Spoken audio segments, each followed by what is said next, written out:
I'm Eric. And I'm Steve. MTG Art, then and now. Our favorite artists. Let's talk about it.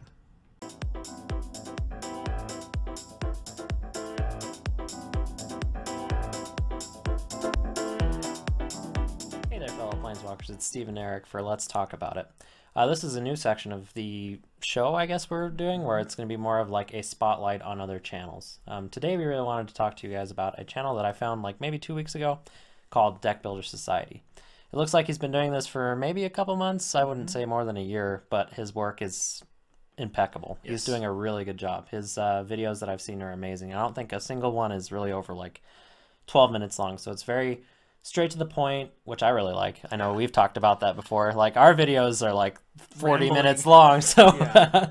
I like his approach. Overall, I would just say this is more of an attempt to expand our community and find as many awesome creators as we can. So once again, we'll provide a link in the our probably description. A card and a description as well to his channel. So check him out, and hopefully you guys really enjoy. I know I did. Welcome, Planeswalkers, to the CollectorMania YouTube channel. Thanks for joining us for Let's Talk About It, episode number 18.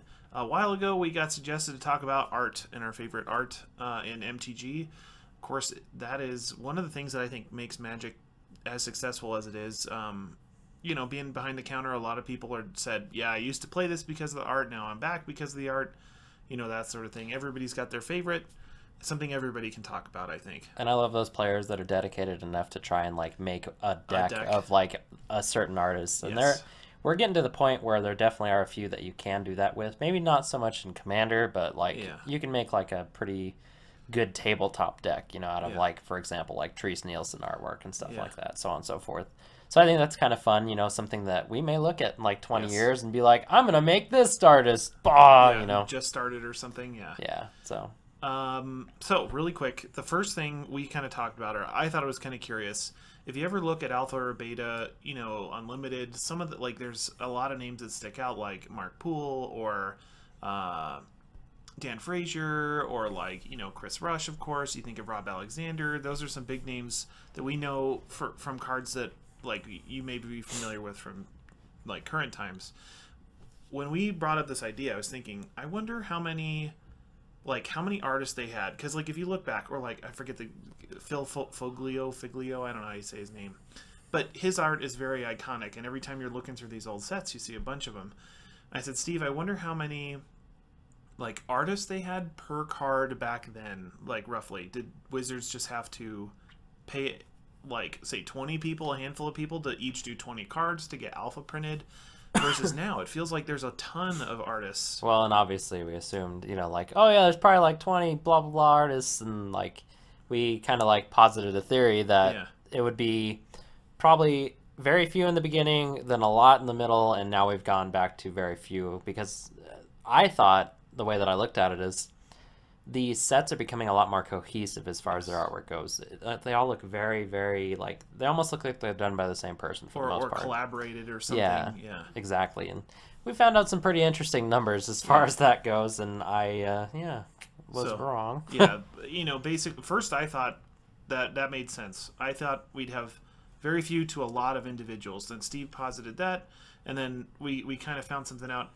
You guys can't see it here, but in Alpha, we sorted the whole list and stuff. There are 270 cards in Alpha. There are 26 artists in all of Alpha. So not very many. No, and that kind of makes sense if it's a brand new game, kind of a, you know, they might not have had a ton of money or something, but they might just say, okay, you guys are good. Let's get the art on the card and start making our game, that sort of thing. We also said, Steve brought up the idea of Ravnica. Ravnica block had a bunch of, and I guess we didn't do the whole block, just City of Guilds. Had a bunch of unique styles, and like kind of is in the middle of all that, I'd say. It looks very like, you can tell that there are different artists working on different pieces, which I think for a very long time they were fine with that. You know, up until I would say even as close to probably like Lorwyn, something like that. I think Lorwyn was a big turning point as far as that goes, because things start to get a little bit more cohesive as far as artwork goes. Right. But even then, like, I didn't really notice like a true, like, all this looks like it's very consistent until we even started getting to like maybe Return to Ravnica, or even I was gonna say like so on Theros so forth. or something. Yeah. Or like Khans, you know. some names I notice a lot in those, but I just remember like looking at like, I don't know, for example, what's a good one? I can't think of any names, but like if you look at a set like Alpha, like we talked about, you look at one person's artwork and then you look at like clearly another person's artwork and you try and put them together stylistically in the same like realm of this is all one world. And it's just like, no, this is more of an interpretation of blah, blah, blah, this world versus this interpretation where you look at like Rivals of Ixalan now and it's just like, that's a pirate, that's also a pirate. Then they look like they're in the same world. It's a forbidden city, like it's Yeah. all very similar. Yeah. I agree. Like you think, yeah, the setting feels stable amongst all arts in the recent sets, I guess, you know. Yeah. Yeah, and like to kind of finish that again, 270 cards in Alpha, 26 in artists.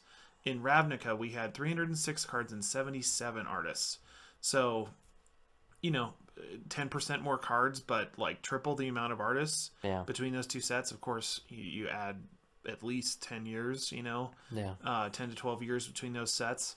But, you know, that's a huge number. And then the last one we looked at was Rivals of Ixalan. Yep. We wanted to pose the same question. Rivals is a smaller set, 205 cards. And we said, okay, initially we thought there's got to be fewer now because they are becoming more cohesive, whatever. And out of the 205 cards, there's 91 unique artists. So roughly like 2 cards per person, essentially. So, boy, you know, I wouldn't have guessed 2 that. or 3, I guess. But you know, what do you think? Would you? I know. I mean, I thought the exact opposite. I thought we would have had a list of like 50 artists, and they would have each been responsible for like 3 or 4 cards. Like you said, kind of go from low to high to back down a bit. And that's just from like a quick glance of the set and looking at how consistent it is. I mean, it's remarkable what they've done, really. Being a painter artist myself, it's really hard to mimic other people's styles, and it's really hard to stick to a style that isn't necessarily yours. Like, you can learn that skill, of course, but it takes time, and it's interesting to see that they've almost like mandated it in a way. Like, this world needs blah, blah, blah, blah. And, in many ways, I think about it in my head, that's a good thing and a bad thing at the same time. Like, it's really good because, the world looks very fleshed out.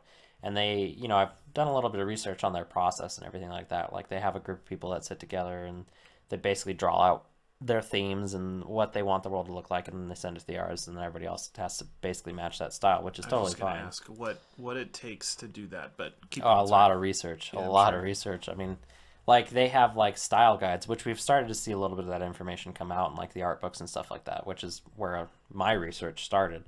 But anyway, like I said, it could be a good thing. It could also be a bad thing because we don't get that breadth of like what this artist really likes to paint, draw, like. And, in some ways, like, Rebecca Gay is a good example of this. You can't essentially just throw a Rebecca Gay, like, stylized art piece into, like, an Ixalan set. You can't do that because they fight against it, of course. So, in a way, we kind of lose that a little bit.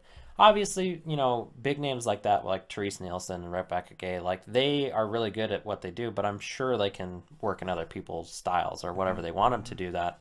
It's just whether or not you want them to. Right, and that's where I'm coming from. You're saying kind of make everybody this similar to get that. We don't all want to be clones, or they don't want to all be clones of each other, doing the same, like, oh, Pirate A, Pirate B, and this is as far as we can go. Right. Whereas I'd rather see, like, Elvish Mystic 1 by Rebecca Gay and like Elvish Mystic 2 by Mark Poole, just so you can have that variance. Yeah, I could see that. So yeah, kind of curious there. It's neat to see that change. And you'd mentioned, like, I wonder in that process of people like behind the scenes planning and giving some information, and then I'm sure there's drafting, like, what an artist does an artist do 3 of them and then they picked 1 to put on a card? Like, I'd love to just sit in on that process. Like, that would be so interesting to like see them create a world. Like, if I ever like get a wish, that'd be it. I'd probably wish for a couple other things, but this would be definitely a wish fulfillment thing. I also wonder if, because I know we often get a lot of artists that come to the shop and say, this is why I play, this is how I got into it, I want to do this. Like, I know you talked about that in the past. Like, I wonder if that uptick from, say, 70 artists to 90 artists in a smaller set is because magic art is, like, accessible to more people now. Like, if they take submissions from more people? Like, Well, I'm sure that's a lot of it. I'm sure there are a ton of people that just want to get, like, I would lose my mind if I ever got my artwork featured on a card. So I'm sure there are a million people like that, which totally makes sense. And it does, and I think that's where that growth kind of they're on the opposite side of it, because in the beginning they're like, hey, we need you to do artwork for us. Now there's people that, hey, I want to do artwork for you. So it's that whole dynamic has shifted.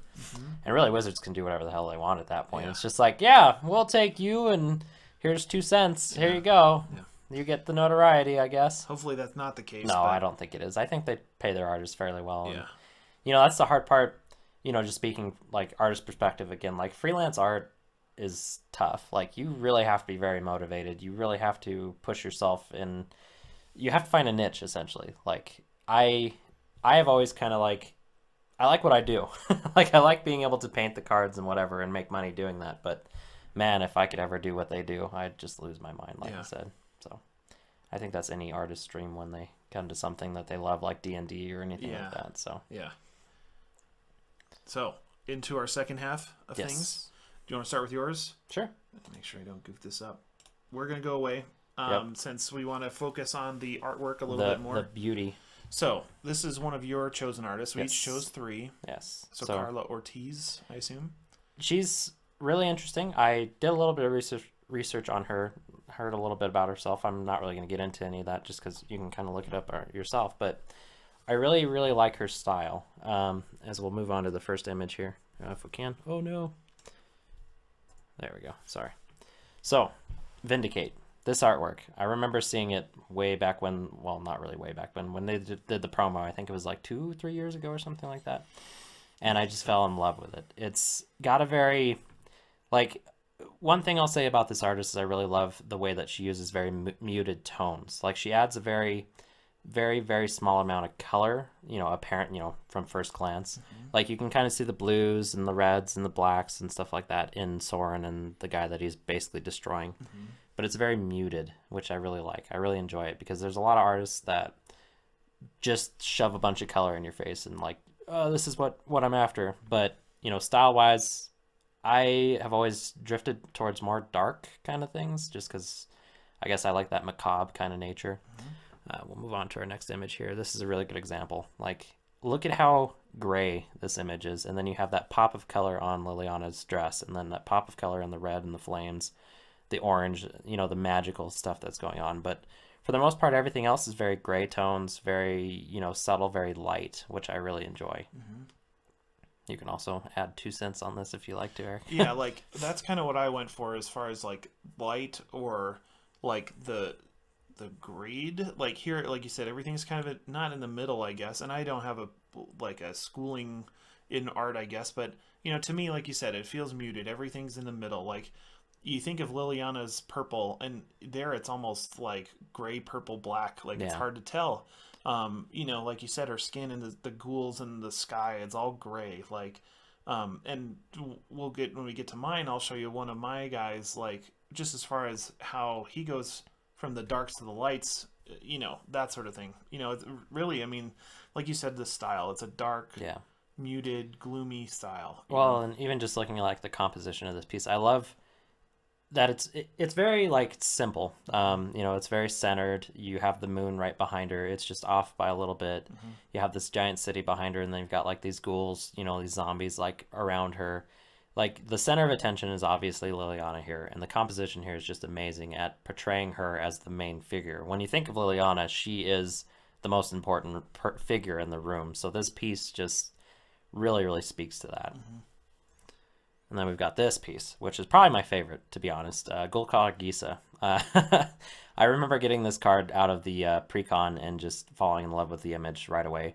I really like what the card does itself as well. And, you know, that could factor into this a little bit, just because she's a great commander. She's great in the deck, everything like that. But as far as the artwork goes, I love this image. Once again, it really speaks to the style, you know, the way she uses her colors, the way she uses her grays. It's just beautiful. Like, it's very clearly defined. There's a lot of contrast, which I feel like a lot of people struggle with as far as like using a lot of grays and blacks. They don't add enough of that contrast in there, but this image just pops. Like you see the ghouls in the background, then you see the ghouls essentially in like the midground, then you see her once again as the main figure, the focus of the entire piece, and that tree behind her just like it drives me nuts every time I see it. I guess this is more of like me gushing over style kind of thing, but man. Yeah. Like so, looking at it, it's almost you could kind of like just go cross-eyed and see the pink like come out of her flesh essentially, yeah. like, and it's just barely there too. It's just it's it's almost very like black subtle, which I really like. Boy, yeah. And that veil, like I can't. Oh my gosh. Yeah. Like you see this image in high res, and it's just like, oh my goodness. I want to hang this on my wall. Yeah. Like yeah.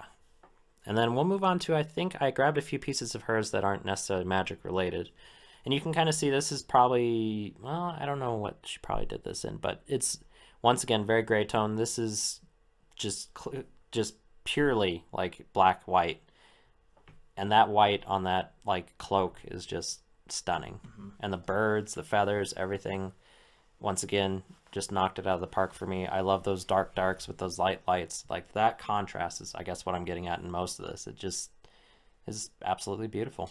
And it's almost reversed. Like you see a lot of, well, I guess maybe not the Vindicate earlier on, but like, yeah, you think of Liliana and even the Gissa, like there's quite a bit of gray in the background. And then here it's, reversed. Like, yeah, it comes up to white instead of out to black, I'd say, It's kind of funny to think about it, but the Vindicate was probably the most colorful image out of all the ones we just looked at. Yeah, besides maybe the Liliana, but yeah, I mean, hardly. You could count purple and orange in that one too, but yeah, really. Geez, yeah. It once again, like I really focused on this artist because of this. Like it's different. It's more unique because like I said, a lot of artists will hit you with color upside the head and just be like, this is stunning because of the amount of color in it. Where I think she just takes a totally different approach, in which I really enjoy. Yeah. I think this is the last image I have for her. Kind of a similar image as the last one, birds, cloaked figure, skulls, once again, very, very dark, almost macabre-ish, which I, once again, really like style-wise. This seems more like a idea to me, like not as finished as the other ones, but still very, very well executed. It may be a final piece, I don't know, but as I was telling Eric before, I really like that, being able to see the artist's work in things and stuff like that. And I feel like I can kind of see that here. This seems more of like I'm working up to finishing this or something like that. And the birds are really what keys it off for me, where the figure is completely amazing and stunning, Yeah, you look at the difference between like the owl on her head and the one swooping down in the bottom left and stuff, and then you look at the few on the skull and taking off over there, like just enough of like that hint of what you need as the viewer. Yeah. But it doesn't look. There are differences in, I'd say, completeness, but the image is there in your head, Yeah, and once again, like that black hair against that white cloak is just like, that's what I really look for. So I think we're moving on to my next artist here, which is Rebecca Gay, which we all are. Is it Gway or Gay? I would say Gway, but I have no idea.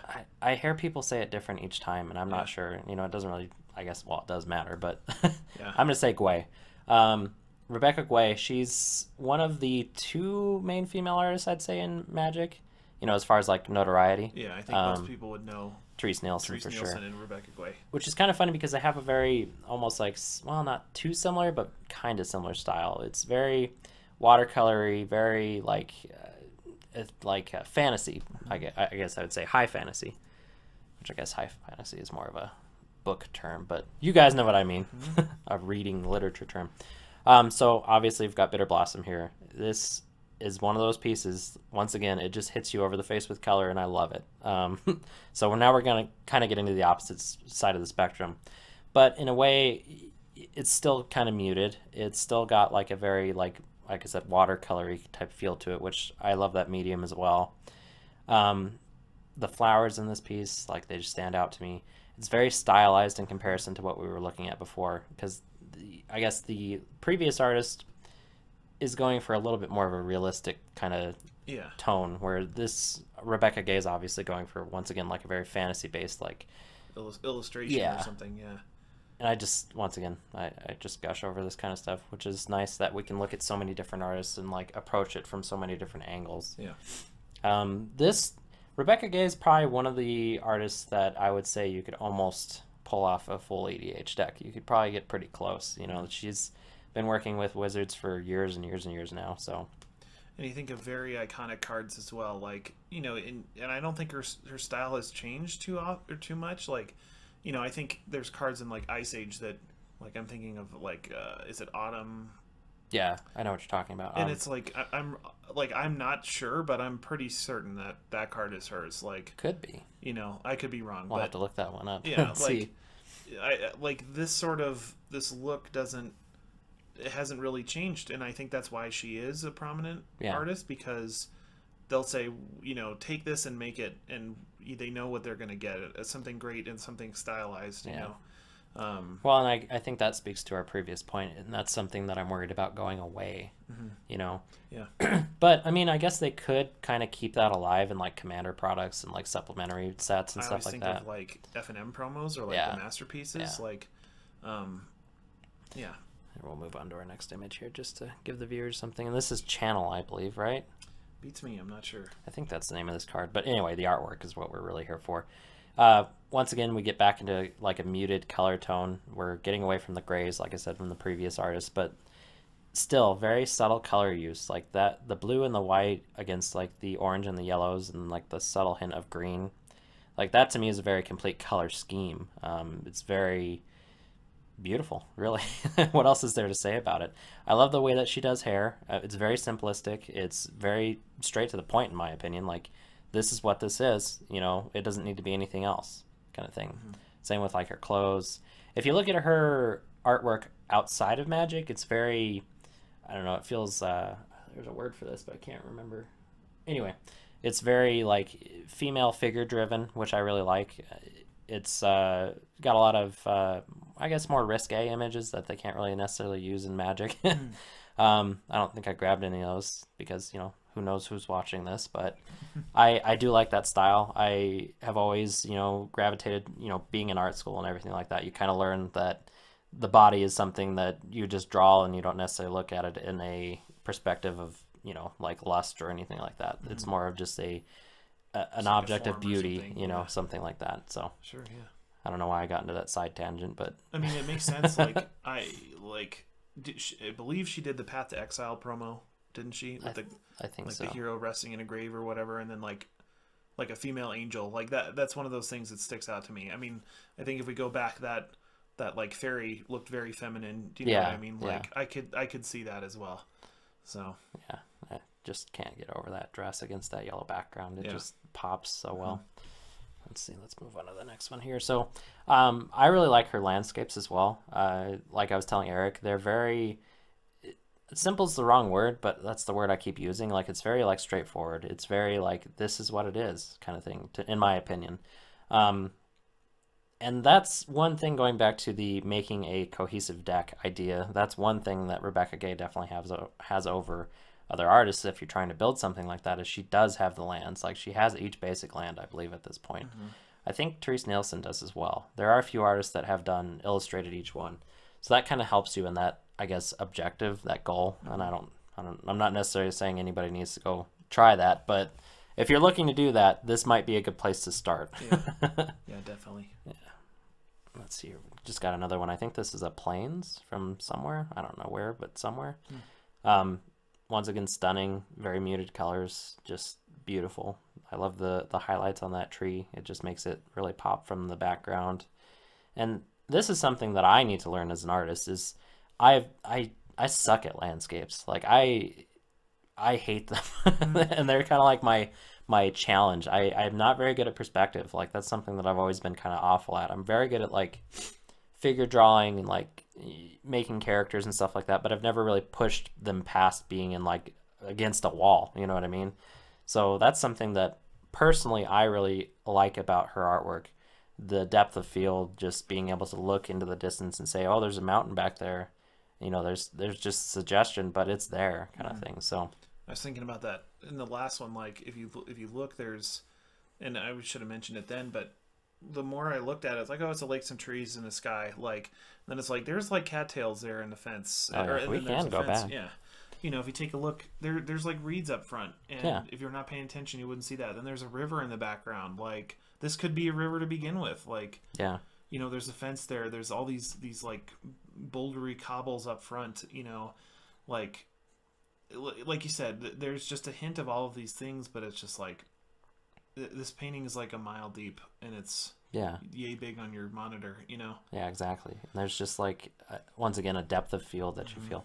Obviously, a little bit going back to Darla Ortiz, like you look at like the Liliana once again, like that is extreme depth of field. Like you see like the city in the background. You see, so this is almost like a middle ground between that. And I think this is coming from my perspective again and learning. This is where I need to start and try and learn how to do this and really push that. Let's see here, and then of course our last image of Rebecca Guay is Avon Mind Sensor, and once again just really muted colors, just really good color schemes in my opinion. That's where I think she excels really. Like you've got those blues against those yellows with browns and just like nice colors. So anyway, we'll move on to my next artist here, and I'm not really sure how to say this guy's name, but I think it's Pedlin Villeneuve. Svetlin Velinov? Yeah, I did a little bit of research on him as well, and he's actually pretty interesting. Like from what I read, you don't really get a whole lot of artists that are really kind of prominent outside of the States. Like there are a few, but they're harder to find because usually they're working on projects, you know, that are closer to them. You know, they're not working at, you know, from Seattle. Yeah. You know, so, you know, obviously with the digital age, it's really easy to send an image over the internet and blah blah blah, but revise it and all that. Yeah, it's just like, well, now you've got like time differences, blah blah blah, all this stuff, you know. But anyway, regardless, he's one of a few that are really prominent, I would say. So getting into his artwork here. So first up, this is the image I instantly thought of when Eric said we need to do an episode about artwork. This Thought-Knot Seer absolutely drives me nuts. Like this image is just insane. And I would say, whereas the other two artists, well, the first one is obviously using a lot of gray tones. Second one is using muted colors. This guy does not shy away from that at all. This is very poppy. The colors are bright, vibrant. Like, look at the yellow around that eye. Like, it's just insane. And the Eldrazi figure here. And I think this kind of ties into, like, me loving the Eldrazi so much. And their, like, weird, bizarre, like, alien image. Yeah. Like, the colors in this thing are just intense, and it kind of speaks to his talent, I would say, in being able to pull off throwing that many colors into like one image. Because, like, you know, I've been talking about color scheme, you know, and stuff like that. It's stuff you learn very early on as being an artist, and you just learn to kind of like stick to those things, and eventually you learn how to break out of that mold, which this guy has definitely learned how to break out of that mold. He's still sticking to some, but it's more about the entire image instead of just like pieces and so on and so forth. Yeah. And once again, you get into like that depth of field. You've got like the crags in the background and the clouds and everything like that. And then you've got like the Eldrazified landscape. I don't even know what to call that. Like there's a term, but it looks like bismuth. Yeah. Just like, ugh. And then you've got this figure, like this imposing figure that's in front, that's basically staring right at you. Yeah. With its one big googly eye. Yeah. So we'll move on to our next one here. Eerie Interlude, another one of my favorite cards, which is kind of funny because this guy does quite a few of my favorite cards, so it just happened to work out that way. Just looking at this like ethereal type feel where you know this figure is being exiled, you know, like blinked out of existence, and you really get that from this. Like I can feel her like fading out, you know what I mean? And yeah, just again, another really good figure piece. You've got really subtle like outlines with like her feet and then the bottom of her dress and stuff like that. And it really takes you a second to like look at that space and like realize that there is something going on there. And that's what I really like about the piece, is it makes you look deeper into it. And, you know, kind of getting away from the hyper color that we were talking about earlier, but once again, just using the limited palette that he did and making this is just insane. Now we've got Kega. And this is from the, was it? Iconic? Yeah, Iconic Masters. So probably one of the most recent pieces that I have on my entire list. But I really wanted to highlight this one because of that waterfall. Like that waterfall is just intense. And the thing that I really liked about it is it really captures that Kamigawa feel. Like we were talking about earlier, he took from obviously the images that, you know, have been made a million times over with the islands and everything else that had to deal with Kamigawa, and then he added it into this piece where he adds this dragon that is clearly very, very well roughed and detailed, just beautiful. Like I love seeing the individual, like I wouldn't even call them scales, they're almost like hair at this point, like the individual like whiskers, stuff like that on this, and then the horn and everything like that. This entire cycle of dragons, as far as the artwork that each of the artists did for them, I don't know if there were 1 or 2 or 3 artists on it, just looks spectacular. Yeah. This is probably my favorite still, but yeah, like Kakusho is definitely another one to look at for sure. Yeah. I think that's why he made it on the box, you know. Yeah, really. And once again, you just look at the colors that this person is using, you know. I love how the background really mimics the foreground in this one. You know, you have this figure that really closely resembles color-wise the background, and it still pops, which is something that a very skilled artist is obviously able to do. So once again, something to look to for myself to improve, you know. And that's what I really enjoy looking at all this artwork for, is just like, I need to learn how to do that. I know I need to go talk to this guy, even though it's probably impossible, but you never know. We'll move on to our next image. So I had to bring this image in, Talrund. As you may have seen in one of our previous Commander Challenge videos, this is probably one of my favorite commanders of all time. And I didn't even realize that this artist did this piece until I started doing this, you know, putting together this list.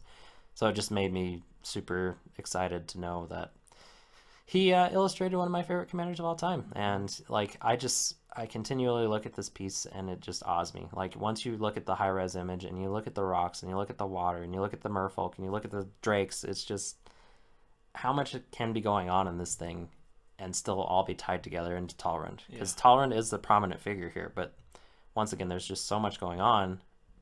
For him to be the focus is just like, how do you do that? How do you push that, you know?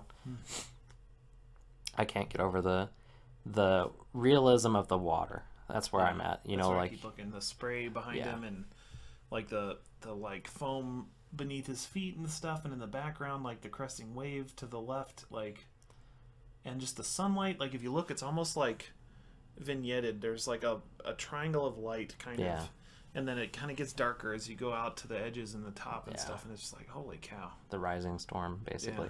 Insane. Well, and you can kind of see that, like, coming from, like, I guess, mood point. Like, you look at the one side where the sun is and the ocean's somewhat calm, and then you look onto the other side where it's dark and gray, and you really see the turbulence in the waves. Yeah. And that just adds a whole bunch, like, a whole another layer to this piece where it's just, like, it's not just Talrund. This picture is telling a story.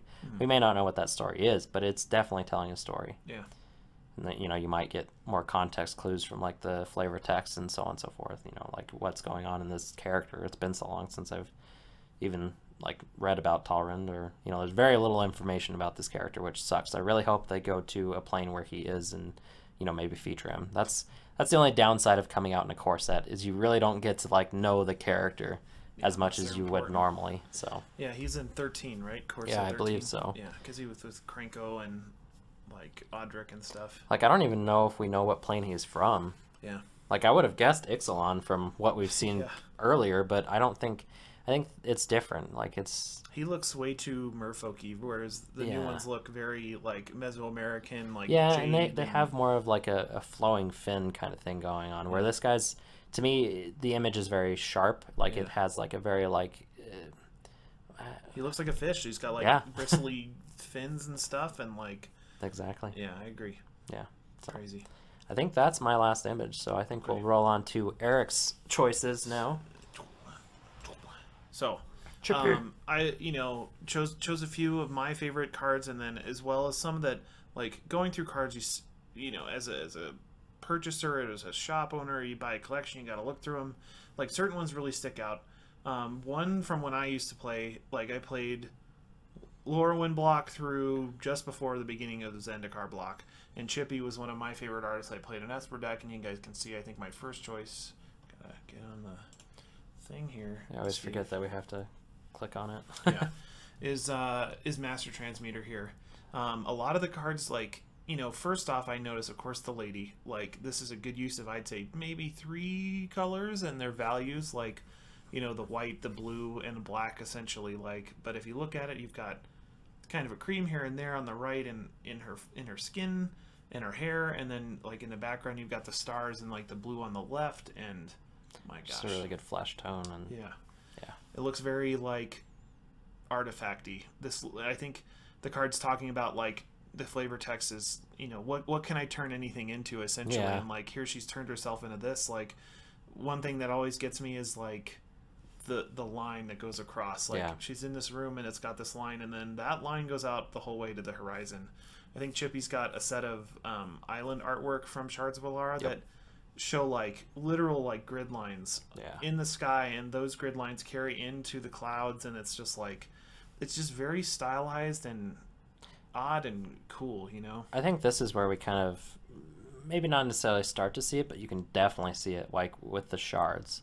Like you look at the artwork focus on each of the shards, and you can really see like the cohesive theme. I was thinking about like Bant and versus like, or even let's say Naya versus Jund. Yeah, those are very similar, but one is like dark and volcanic, and the other one is like warm and jungly. Like, and I, you know, you'd mentioned that before, and that's the first thing I thought of. Of course, that's where I'm familiar with. But really, I mean, it's true. They had to say, this is your theme. Yeah. You know, this is a bony wasteland. This is like a Mediterranean like warrior plane or whatever. Like, oh my goodness, Shards. Can't say enough about it. But we'll hopefully. Well, I'm sure we're gonna go back there probably sooner than later. Yeah. I think in the next 3 or 4 years, I think we'll see a return to Shards. Hopefully, yeah. I'm really like getting aside from this. I'm really hoping that the rumors aren't true and that we're going back to Ravnica already. Like, I don't want to do that at all, but we'll see what happens. Another one here from I believe Alara Reborn. We have the Thought Hemorrhage. Boy, I almost lost my mind there. And again, you can kind of see there's kind of 3 colors here to me. You know, the white, the black, and then red, of course. So like very monochromatic. Yeah, like I remember I got a foil of this card. It looks amazing. You know, it's just one of those things. And you know, I kind of earlier when Steve was setting these up, I had the images on the card.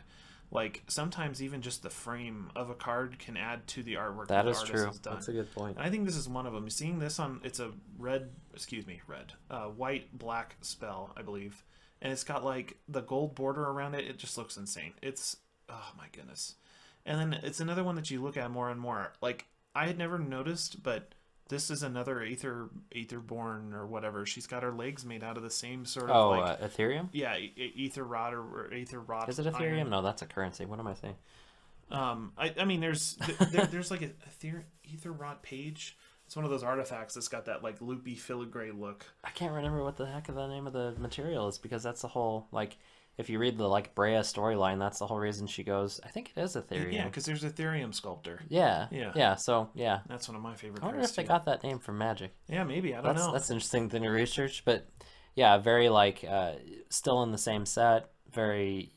I just that whole concept of like, because you see it on Shroom even, like taking your body and then turning it into a metallic feature essentially, like. Yeah.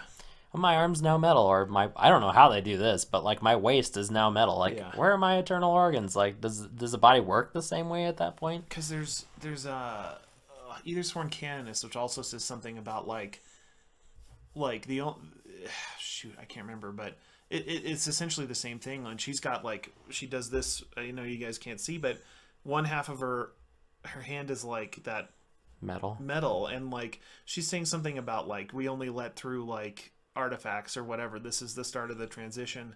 Well, and they're like purifying themselves. Yeah, and it's just like okay. Well, I think you were bringing. There's like a Vidalcan card. I think that's the one you were talking about earlier, where it's a zombie, and they're literally talking about how this body is going after its Ethereum after it's been reanimated because it remembers it or something like that.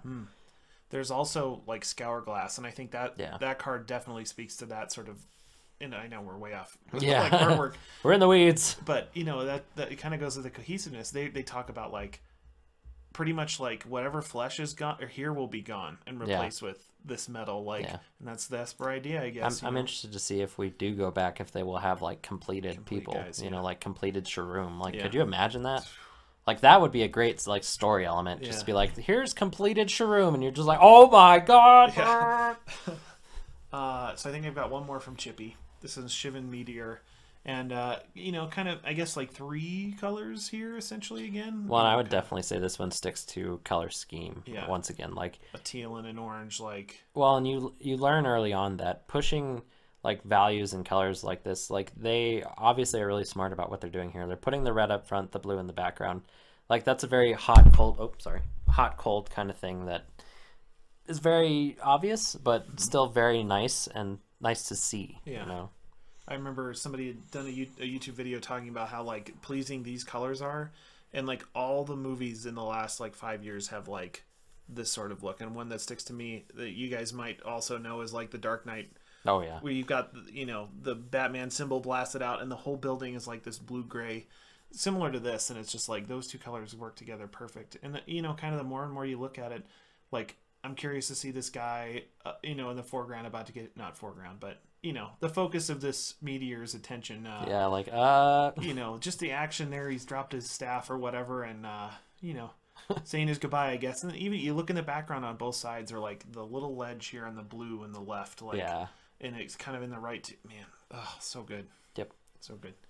And then the next one, we've got Wayne Reynolds. Of course, I think pretty much anybody could pick out Wayne Reynolds' art, I think, because of his style. And then what we talked about earlier is just how he kind of accents everything he does with an edge of white, I think, is and it's something like he does Pathfinder art.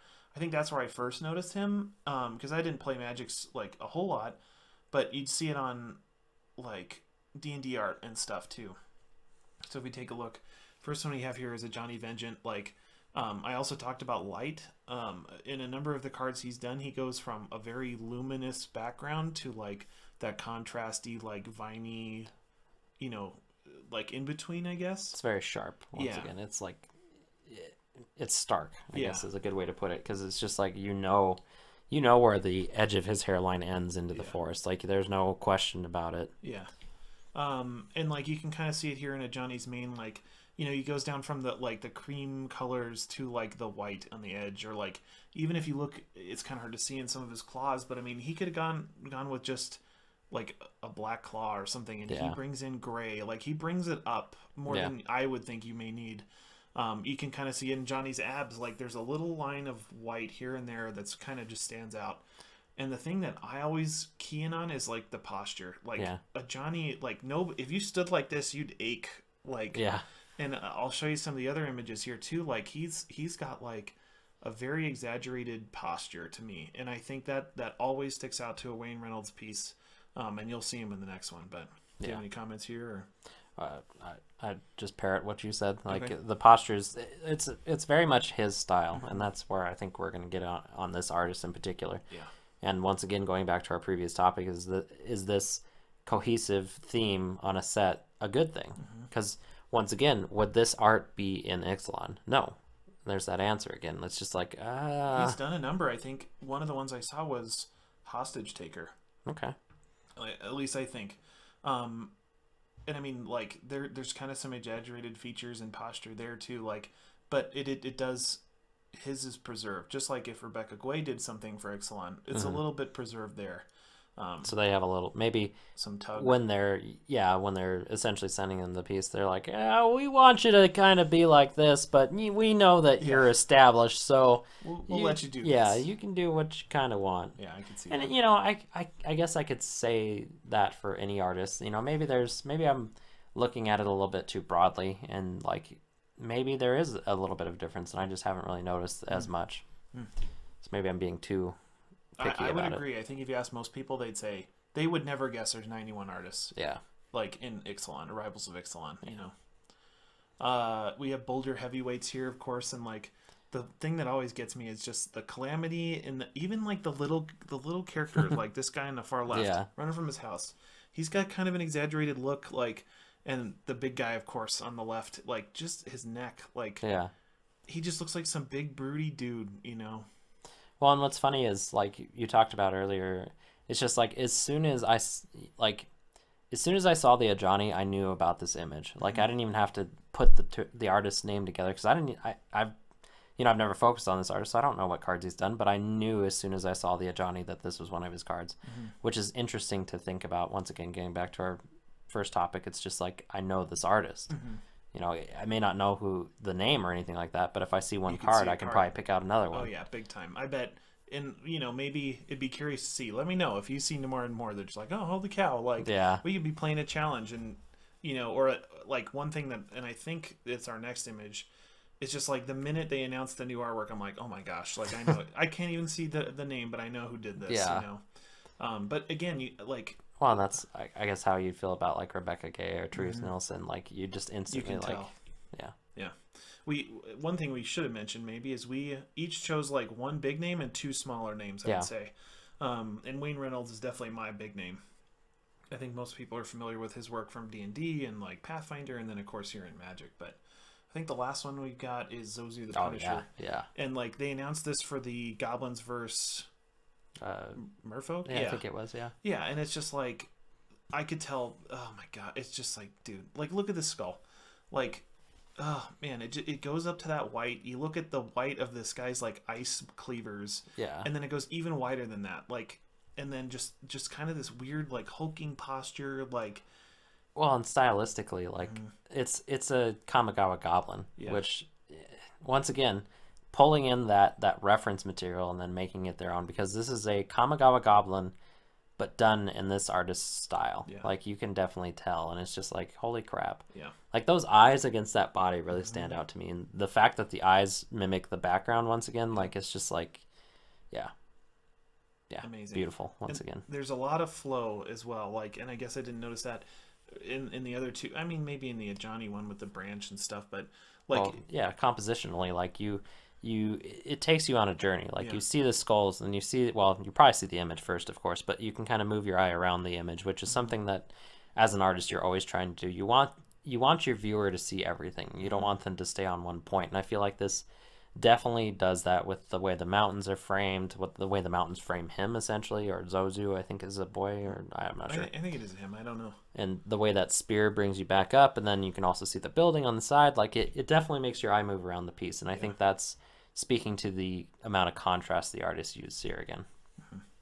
I think that might be our last one, and then I'm gonna definitely butcher this name. I believe it is Jung Ho Han, and I noticed, I think in Return to Ravnica block, did some really good looking lands. Oh yeah, I know what you're talking about already. I think he did a mountain and a forest that really caught my eye, and when we talked about this, I wanted to see what else he had done, because I think he is relatively new. So let's move on to those really quick. The first one, this one's from Kaladesh, just an island. I think he does a good majority of lands, but I mean, like this one I wanted to talk about for a couple of different reasons. I know Steve and I talked about just the blue of the sky a few days ago. We were recording. Yeah. We were like, oh my gosh, this camera looks really good. We're using the GoPro, and you said it looks like Kaladesh out here. Yeah. And like that's the first thing I see. Like, how many cards have that look of the kind of like wispy, like curled? It looks like it's like a DreamWorks logo or something. Yeah, really. Like, and then the second thing, like, there's the hint of what this is, and I assume it's like a river, I guess. But like, Well, it's almost like a what do you call that when the tide goes out? oh yeah, like a tide pool or Yeah. something. Yeah, I could see that. I guess that's obvious in the name Tide Pool. Well, I mean, like.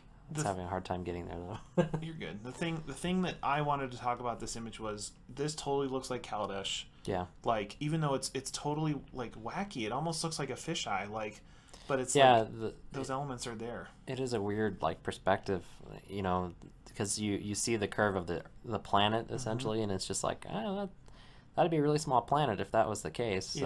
Yeah. Or you're on a really big hill or something, Yeah, and these something. features are enormous. But yeah, man, it's just like so much in I don't even know how to describe this one's a little bit of a reach for me, I think, but I just love it. It looks amazing. I like the rocks. Like the rocks really stand out to me.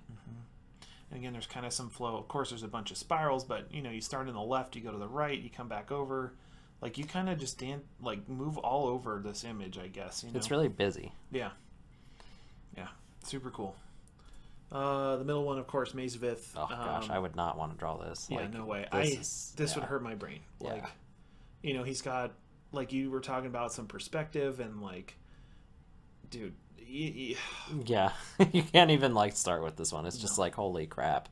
Like, this would take hours upon hours upon hours. And this is where like once again, like a lot of people kind of, it's almost like there's a barrier that you have to like get over as a working artist. You have to learn that perspective and you have to be good at it. Like somebody that doesn't know how to do perspective wouldn't be able to. I couldn't do this. Like that's what I'm getting at.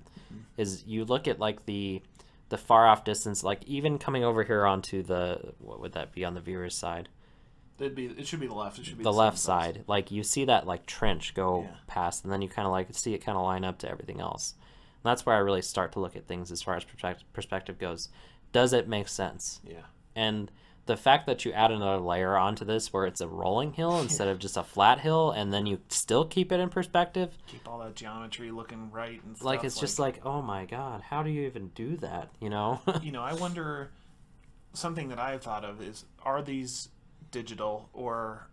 Well, I would like definitely physical? say the previous image was definitely digital. I would probably say this one is digital as well. Like it's getting harder and harder to tell. I agree. At this point, it's almost impossible because like there's been many images where it's just like that's definitely done in Photoshop, and then it's just like no, that's acrylic, and then vice versa. Yeah. So the program in the last like 10 years has really caught up to, you know, I guess like being able to portray whatever medium that you want to, which is kind of crazy in my opinion, but digital definitely makes sense for pretty much anybody that's working in this medium. Yeah, I agree. Or medium, this subject. You know, and I think, you know, if I had $1 million, I'd bet that this one is on a computer, but like I could be dead wrong. I would say it's like you can almost kind of tell, especially like in this top tower over here, you can kind of see the work, kind of like what I was talking about too earlier. You can kind of see like that this was a layered image over a previous maze or image, you know, yeah, which is totally fine. You know, like the artist did what they did. It doesn't really matter. No. Yeah, I mean it's tough. We could be 100% wrong, and that's where I think somebody that's truly trained in like trying to spot these things would be able to tell us right away. But it's tough. Yeah. Whereas, like I said, the previous image, I can 100% tell you that is digital. Yeah. And then we got our last one here, the Rings of Bright Hearth masterpiece. Like, yeah, I really enjoyed this one as far as like, and he did a number of them. I think he did a few of the masterpieces, which, like I said, for a name that I wasn't super aware of, and then seeing that he got like 4 of these or so, like that was pretty impressive. But yeah, look at those rings. I mean, just like. And then, like, even I look at the flame beneath it and stuff, and then like, you know, the like banister railing next to it, and like the stonework on the pillar to the right and stuff. Like I can't get past like the sky background color, like that greenish blue just like pops against that orange, like it just orange, just hits you right in the face. Like I said, some artists just use color and they just whack you over the head with it, and it's just like, wow, this is amazing. just yeah, man. Very talented, of course. Yes. Obviously, they've got a big time product to put out, and they pick some amazing artists to display their work on their cards. So I'm really curious to see if they carry masterpieces on into Dominaria. I really hope they do. I think this would be the perfect place to do it. Get some new stuff and see what's there. So yeah. Well, Steve. So that was pretty much the episode. One last thing that I wanted to talk about, as far as like speaking to our viewers as an artist, and if you are aspiring to be an artist at any level, any type of thing that you're trying to do, I would just say what I'm learning and what I have learned over the last couple of years is just do it. Like, I think a lot of people get hung up on trying to make things perfect the first time, and there really is like this whole like just make artwork and eventually your artwork will start to really push through. And I don't know if this is a place to really say that message, but I just wanted to say that. I mean, I think so. You know, I think we've said similar stuff as far as our YouTube channel in the past. Like, you could consider that art, and we've had our issues and stuff, like, and we're nowhere near perfect, but we got our style and stuff, and we wouldn't be here if we didn't start almost a year ago, you know, like... One of my favorite things that one of my teachers told me when I was in high school is that really, when you're trying to learn something, you should really take the stance of do something to that, do something to that, and do something to that. Because really, some people kind of get hung up on the first amazing thing that they do, and that's kind of the wrong way to look at it. you always need to look at your body of work. Essentially, I keep hitting the microphone. I'm not used to being on this side. Yeah, That's what it is. You look at your body of work, your portfolio, whatever you want to call it, and it's just a collection of achievements. And that's where I think, once again, people get hung up on it because they stick to one thing. They learn how to do one thing really well and they never progress, which I think I've been there for the last 10 years. And that's what I'm trying to fix about my own personal life outside of YouTube and whatnot. I don't feel like I am anywhere close to any of these guys, and it's just why aren't I? Because I haven't put the time and dedication into it, obviously. But once again, my message to you, as if you're watching this program and you want to do this kind of stuff, just start doing it. Just start drawing, just start painting, just start doing whatever you can. Spend your free time working on perspective, working on color, working on learning those things, and eventually it'll all pay off. Who knows? You may not be doing artwork for Wizards, but you could be doing artwork for D&D. And really, in the end, does it matter which one you're doing it for? Or you could be doing artwork for yourself your entire life. It doesn't matter. It's all fulfilling. And that's what I want to get at. Yeah, definitely I know, like you said, just one of those things. And this is kind of extra as far as this is the extended scene. Yeah, it is something I know we talk about quite a bit. Just putting your mind to a challenge, I guess. Yeah. Well, I mean, how much time? Just thinking about myself, how much time have I wasted in the last, once again, 10 years watching TV? Yeah.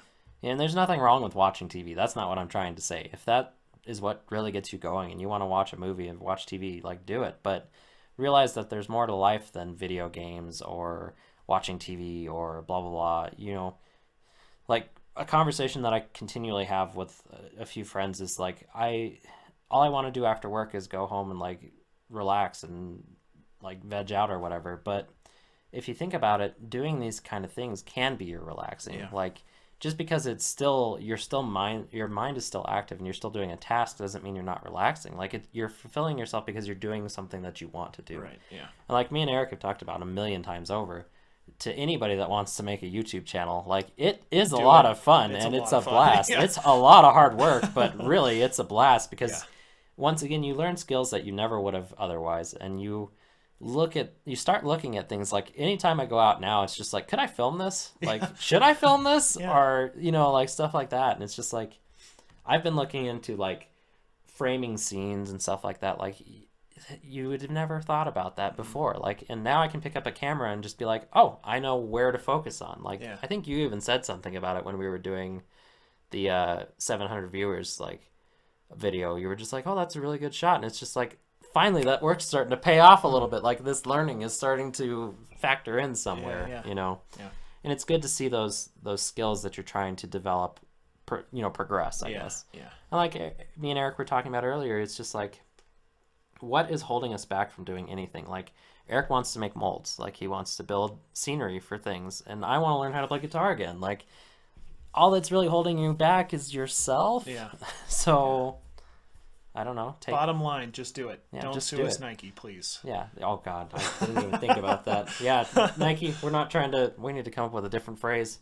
I don't know. Just something. Anyway. Yeah. I think we've talked about it. I think so. So. If the worst time to put it is the end of the episode, Eric. If you have any suggestions, this is part of learning about YouTube. Yeah. If you want to hear your topic discussed, let us know. And if you got a favorite, everybody has a favorite, put it in the comments. And I guess we should say, Ashley, how did we do? Yeah, this was my wife's idea. She's got a favorite artist. I know she liked Nils Hamm. Okay. You know him. Yeah. He's got a really good stylized look, and that's one that I spot all the time because she's mentioned it too. MTG art. We're so lucky. Yeah, really. Oh my goodness. To have such a library of artwork to look at. Yeah. It's just even past the game, you can just spend hours and hours just looking at what has been done. Those concept books are just insane. Yeah. Good for them. Yes, really. Well, viewers, thank you. As always. We'll see you next time. Peace.